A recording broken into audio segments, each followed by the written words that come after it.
மின்சார வாரியத்தில் மட்டும் எவ்வளோ பணியிடங்கள்னா 70,000 பணி. அப்போ இந்த வெள்ளை அறிக்கை கேட்குறது நாங்கள் என்ன கேட்குறோன்னா, எந்தெந்த டிபார்ட்மெண்ட்டில் எவ்வளோ வேக்கண்ட் இருக்குது. அதே போல் இப்போ இங்கே சொல்லிட்டீங்களா, அமைச்சர் தான் சொல்லியிருக்காரு 70,000 பணி இருக்குது. இந்த 70,000 பணியிடத்தில் நாங்கள் என்ன பண்ணுறோம், முதற்கட்டமாக 15,000 பணியிடங்கள் நாங்கள் நிரப்புகிறோம் அப்படின்னு சொல்லிட்டு சொல்லியிருக்காரு.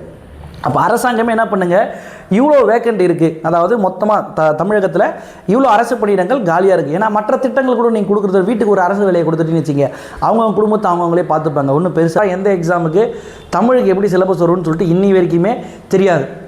மீதி இருக்கிற கொஷின்லாம் ஃப்ளூக்கில் யார் போடுறாங்களோ அவங்களுக்கு தான் வேலை கிடைக்கிற மாதிரி இருக்குது. ஒரு போட்டித் தேர்வுன்றது அந்த களத்தில் யார் முழுசாக உழைச்சிருக்காங்களோ அவங்களுக்கு கிடைக்காம லக் பேஸ் பண்ணி ஒருத்தர கிடைச்சா எப்படி அந்த செக்மெண்ட் கிடைக்கும். தமிழ்நாட்டில் ஒர்க் பண்ணக்கூடிய மொத்த அரசு பணியிடங்கள் எவ்வளோ இருக்குன்னா, ஒரு 13 லட்சம் அரசு பணியிடங்கள் இருக்குது. இந்த 13 லட்சம் அரசு பணியிடங்களில் தற்போதைய கரண்டில் பார்த்தோன்னா எவ்வளோ பேர் ஒர்க் பண்ணியிருக்காங்க அப்படின்னா, ஒரு 9 லட்சத்துக்கு மேலே பீப்புள்ஸ் தான் பார்த்தோன்னா ஒர்க் பண்ணுறாங்க. அப்போ ஆவரேஜாக நம்ம கனெக்ட் பண்ணோன்னா இன்றைக்கி தமிழ்நாட்டுக்குடைய வேக்கண்ட்டோட அளவு எவ்வளோ இருக்குன்னா, அதாவது அரசு பணியில் பணியிடங்கள் நிரப்பப்படாமல் எவ்வளோ இருக்காங்கன்னா, ஒரு 3 முதல் 4 லட்சம் பணியிடங்கள் இன்னும் நிரப்பப்படாமலே இருக்குது. இப்போ இந்த நிரப்பப்படாமல் இருக்க ஏற்கனவே பார்த்தோன்னா ஒரு அமைச்சர் சொல்லியிருக்கும் போது என்ன சொன்னாங்க, மின்சாரத்துறையில் மட்டும் பார்த்தோன்னா 75,000 பணியிடங்கள் பார்த்தோன்னா காலியாக இருக்குன்னு சொல்கிறாங்க. அதே போல் காவல்துறை நீங்கள் எடுத்திங்கன்னா ஒரு 6,000 பணியிடங்கள் காலியாக இருக்குது. அதே பார்த்தோன்னா மருத்துவத்துறை நீங்கள் எடுத்திங்கன்னா அதில் ஒரு 3,500 பணியிடங்கள் பார்த்தோன்னா அந்த காலியாக இருக்குது. அதே போல் ஒவ்வொரு துறையும் நீங்கள் எடுக்கும்போது ஏறத்தாழ நம்மளுக்கு 4 லட்சம் பணியிடங்கள் இன்னும் நிரப்பப்படாமலே இருக்குது. சரி, கவர்மெண்டால் மொத்த பணியிடங்களை நிரப்பப்பட முடியாது. சரி, இருந்தாலுமே பார்த்தோன்னா அடுத்தடுத்த செக்மெண்ட்டில் கொஞ்சம் கொஞ்சமாக, அதாவது 3ல் 1 பங்கு தான் எப்போவுமே நிரப்பாங்க. அப்போ 1 லட்சம் பணியிடங்களாச்சும் நிரப்பணும்ல. ஒரு 5 வருடங்களுக்கு 1 லட்சம் பணியிடங்களாச்சும் நிரப்பணும் அப்படின்னு சொல்லிட்டு அவங்க பிளான் பண்ணால் கூட ஒரு ஆண்டுக்கு குறைந்தபட்சம் 20,000 பணியிடங்களை நிரப்பணும். ஆனால் இப்போ 2 நாளைக்கு 3 நாளைக்கு முன்னாடி பார்த்தோன்னா ஒரு நமக்குடைய குரூப் 1ஓட நோட்டிஃபிகேஷன் வந்துச்சு. இந்த நோட்டிஃபிகேஷன் பார்த்தோன்னே பார்த்தோன்னா பகிரங்கமாக பார்த்தோன்னா மாணவர்கள் ஏற்கனவே இந்த புதிய ஆட்சி அமைந்தோடனே ஏற்கனவே படிக்கவே வேண்டாம் அப்படின்னு சொல்லிட்டு இந்த வெளியில் போன மாணவர்கள் மொத்த பேர் திருப்பி வந்தாங்க. திருப்பி சரி நம்ம புதிய ஆட்சி அமைஞ்சிருச்சு, நமக்கான மாற்றங்கள் நிறைய கிடைக்கும் அப்படின்றதுக்காக திருப்பி படிக்க ஆரம்பிச்சிட்டாங்க. அப்படி ஆரம்பித்து வந்த மாணவர்கள் மத்தியில் ஒரு பெரிய குண்டை தூக்கி போடுற விதமாக தான் என்ன இருக்குன்னா, இப்போ இந்த குரூப் 1ஓட நோட்டிஃபிகேஷன் பார்த்தோன்னா இருக்குது. மொத்த வேக்கண்ட்டே பார்த்தோன்னா 26 வேக்கண்ட் தான் பார்த்தோன்னா வச்சுருக்காங்க. தமிழகத்தில் இருக்கக்கூடிய மாவட்ட ஆட்சியர்கள், அதாவது டிசி அப்படின்ற ஒரு துணை ஆட்சியர் சொல்லிட்ட பதவிக்கு எவ்வளோ பேர் இருக்காங்கன்னா, ஒரு 600 முதல் 700 பேர் பார்த்தோன்னா இருக்காங்க. இவர் ரொட்டீன் பேஸில் பார்த்தோன்னா நம்ம கிளியராக வெளியில் போகும்போது ஒரு 20-25 வேக்கண்ட் வரும். இது பதவி உயர்வு மூலமாக பார்த்தோன்னா கொஞ்சம் போட்டுறாங்க. நேரடி நியமனம் மூலமாக ஒரு 33% பார்த்தோன்னா நியமிக்கிறதா ஒரு சட்டம் இருக்குது. அதன் அடிப்படையில் என்ன பண்ணியிருக்காங்கன்னா, இந்த ஆண்டு எவ்வளோ பண்ணியிருக்காங்க நீங்கள் அப்படியே எடுத்துக்கிடும் போது இந்த ஆண்டு ஒரு 26 வேக்கண்ட்டு பார்த்தோன்னா நியமனம் செஞ்சுருக்காங்க. ஆனால் இதுக்கு முன்னாடி கடந்த ஆண்டு 2019 நீங்கள் கணக்கு எடுத்துன்னு வச்சுங்க, 2014 நீங்கள் ஒரு 10 வருஷம் கணக்கு நீங்கள் எடுத்து பார்த்தாலுமே இந்த வேக்கண்ட்ன்றது வரலாற்றிலேயே பார்த்தோன்னா முதல் முறையாக இந்த வேக்கண்ட் பார்த்தோன்னா கொடுத்துருக்காங்க. 26 வேக்கண்ட்டு. 26 வேக்கண்ட்டுக்கு 3 ஸ்டேஜுக்கு பசங்க எப்படி படிப்பாங்க? ஐயா நீங்கள் படித்து தான் ஆகணும் அப்படின்னு சொல்லிட்டு சொன்னாலும் ஒவ்வொரு கம்யூனிட்டி பேஸில் பிரித்து நீங்கள் போட்டிங்கன்னா, ஒரு பிசி அப்படின்னாங்கன்னா ஓவராலாக பார்த்தோன்னா ஒரு 5 பேருக்குள்ள போட்டியாக தான் இருக்க போகுது. அப்போ இது யார் தான் போவாங்க? ஒரு ஏழை மக்கள் பார்த்தோன்னா, ஒரு சாதாரண மக்கள் கடைசி வரைக்கும் பார்த்தோன்னா கலெக்டர் ஆக முடியாதுன்ற ஒரு கனவு அப்படியே கனவோடு போயிடுமா? சரி, இது கூட பரவாயில்லைங்க. சரி, 26 வேக்கண்ட்டு குரூப் 1 விட்டுருக்கீங்க, இது கூட 2026 மாணவர்கள் பார்த்தோன்னா அடுத்த விதமாக பார்த்தோன்னா கமெண்ட்ஸ் போடுறாங்க. 2026 இப்போ 26ன்னு சொல்லிட்டாங்க. அதுக்கப்புறம் பார்த்தோன்னா அடுத்த மாதம் குரூப் 1 குரூப் 2 நோட்டிஃபிகேஷன் வரப்போகுது. இப்போ இதுக்கு நம்ம ஒரு சயின்டிஃபிக்காக கொடுக்கணும்னு சொல்லிட்டு குரூப் 2க்கு ஒரு 202 போஸ்ட் வேக்கண்ட்டு கொடுத்தாங்கன்னா என்ன ஆகுறது? தமிழகத்தில் ஒரு 4 லட்சம் பணியாளர்கள் பார்த்தோன்னா இன்னும் நிரப்பப்படாமல் இருக்குது அப்படின்னம்னா, அந்த பணியாளர் ஒரு 2,600. இப்போ குரூப் 4ல் பொறுத்த வரைக்கும் 2026 வேக்கண்ட்டை போட்டால் இப்போ மாணவர்கள் எவ்வளோ பேர் படிக்கிறாங்க அப்படின்றது டிஎன்பிஎஸ்சி போர்டுக்கே தெரியாமல் இருக்கா? இன்று அளவில் நீங்கள் கணக்கு பண்ணி பார்த்தீங்கன்னா ஒரு 20 லட்சம் மாணவர்கள் படிச்சுட்டு இருக்காங்க தமிழ்நாட்டில். 20 லட்சம் மாணவர்கள் எப்படியாவது ஏதாவது வேலை கிடைச்சிடும் அப்படின்னு சொல்லிட்டு சீன்சியராக வேலை வெட்டிலாம் விட்டுட்டு ஒரு 4-5 லட்சம் மாணவர்கள் படிச்சுட்டே இருக்காங்க. எந்த வேலைக்கும் போகாமல் இதே ஒரு 3 நேரம் தொழிலாக செஞ்சுட்டு இருக்காங்க ஒரு 5 லட்சம் மாணவர்கள். இதில் 30 வயசுக்கு மேலே கடந்த நபர்கள் எவ்வளோ பேர் இருப்பாங்கன்னா 2-2.5 லட்சம் பேர் 30 வயசுக்கு கடந்து இதுதான் எனக்கு தொழில், கல்யாணம் பண்ணால் வேலை கவர்மெண்ட் வேலைக்கு போனால் தான் கல்யாணமே பண்ணுன்னு சொல்லிட்டு பல சூழ்நிலை அழுத்தி பார்த்தோன்னா இருக்காங்க. அப்போ இது மாதிரி இருக்கும்போது இது மாதிரி நோட்டிஃபிகேஷன் கொடுத்தா மாணவர்கள் என்ன ஆவாங்க? அது இல்லாமல் ப்ராப்பராக எந்த எக்ஸாமுக்கு தமிழுக்கு எப்படி சிலபஸ் வரும்னு சொல்லிட்டு இன்னி வரைக்குமே தெரியாது. நம்ம போய் கோரிக்கை வச்சுருக்கோம். நிறைய நம்ம அகாடமிலேருந்துலாம் போயிட்டு பார்த்தோன்னா கோரிக்கை வச்சுருந்தாங்க. அந்த கோரிக்கையின் அடிப்படையில் பூசுகிறாங்க. இது மாதிரி தான் சிலபஸ் கொஷின் பேட்டர்ன் அமைப்புன்னு சொல்லிட்டு ஒரு மாதிரி பேட்டர்னு பார்த்தோன்னா வந்து கொடுக்கல, நாங்கள் அமைச்சு கொடுக்குறோம் அப்படின்னு சொல்லிட்டாங்க. இப்போ கேள்வி பார்த்தோன்னா எல்லா மாணவர்களும் எங்கே ஓடிட்டுருக்காங்கன்னா அவுட் சோர்ஸ் நோக்கி பார்த்தோன்னா தப்பன்னு ஓட்டாங்க. இப்போ புதுசாக ஸ்கூல் புக்கில் இருந்து பார்த்தோன்னா வந்து வளர்ச்சி ஸ்கூல் புக்கு பழைய புக்கு புது புக்கு வச்சு கேட்டால் மாணவரோட நிலைமை என்ன ஆகுறது?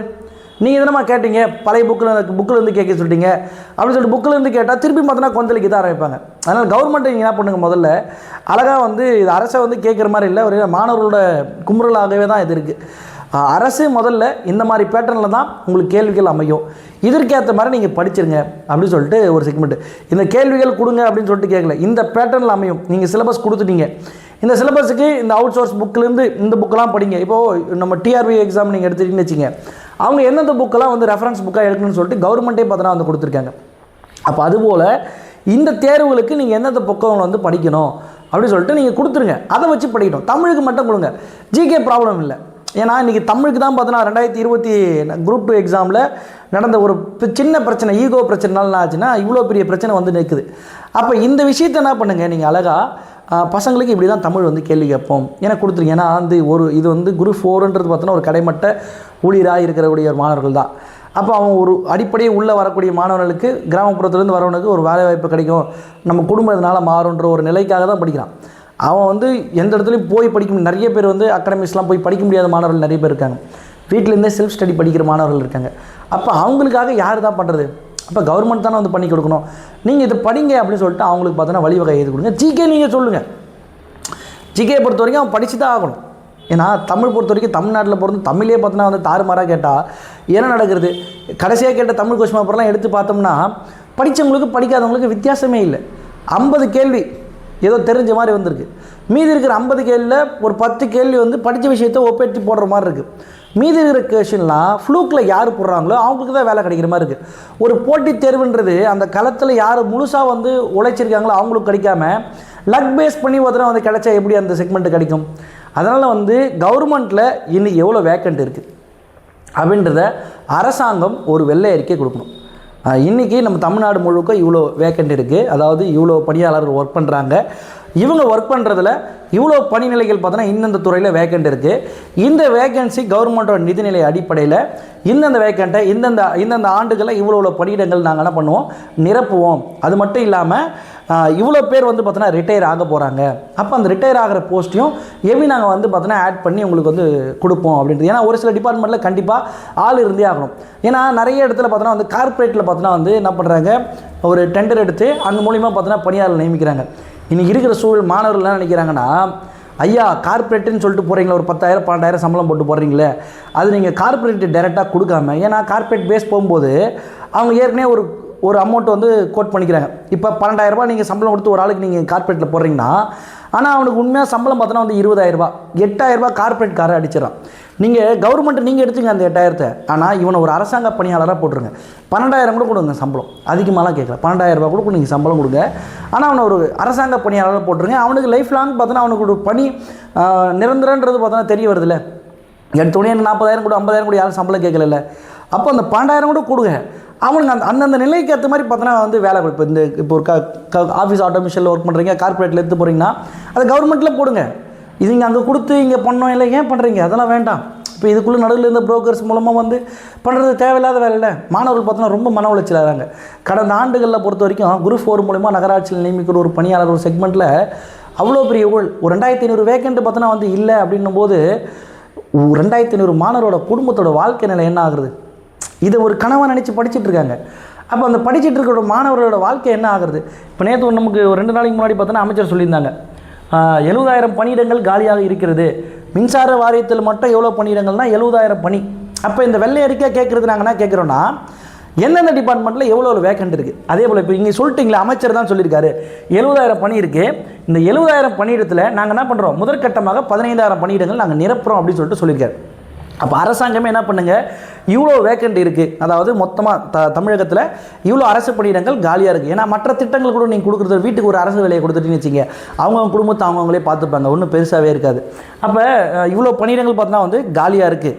அப்போ இந்த பணியிடங்களுக்கு எப்பப்போ நாங்கள் நிரப்ப போகிறோம், இப்போ 70,000க்கு இப்போ 5 வருஷத்துக்கு கணக்கு போட்டு தான் பண்ணுறாரு. ஒரு 15,000 பணியிடம் சொல்லிட்டு பிரித்து போட்டார். அப்போ இவ்வளோ வேக்கண்ட் வந்து தமிழகத்தில் முழுசாக இருக்குது. இந்த வேக்கண்டில் நாங்கள் இவ்வளோ பணியிடங்கள் நாங்கள் நிரப்புவோம். 3ல் 1 பங்கு கூட நிரப்புங்க. ஐயா, நீங்கள் இருக்கிற 70,000 பணியிடங்களில் இப்போ 15,000 சொல்லியிருக்காங்க. டிஎன்பிஎஸ்சியில் பார்த்தோன்னா பல்வேறு துறை 36 டிபார்ட்மெண்ட்டுக்கு ஏற்ற மொத்த நோட்டிஃபிகேஷன் பார்த்தோன்னா வரப்போகுது. எல்லாம் சேர்த்து தான் நீங்கள் கொடுக்க போகிறீங்க. மொத்தமே சேர்த்து இந்த வேக்கண்ட் கூட கொடுக்கலாம் என்ன? இப்போது அமைச்சர் சொல்லும்போது 15,000 வேக்கண்ட் நாங்கள் நிரப்போம்னு சொல்லிட்டு சொல்லியிருக்காரு. ஆனால் இந்த 15,000 கூட மொத்த டிபார்ட்மெண்ட்டுக்கு சேர்த்து நிரப்புறோன்னா அது எவ்வளோ பெரிய ஏமாற்றம். அது இல்லாமல் இந்த குரூப் 1 பாருங்கள், குரூப் 1 செக்மெண்ட்டு 26 பல்வேறு பல கனவோடு பார்த்தோன்னா படிச்சுட்டு இருக்க மாணவர்கள். அது பார்த்தோன்னா ஒரு மிகுந்த ஏமாற்றமாக இருக்குது. இப்போ நீங்கள் அடுத்த மாதம் வந்து குரூப் 2 நோட்டிஃபிகேஷன் சொல்லிட்டு சொல்லியிருக்காங்க.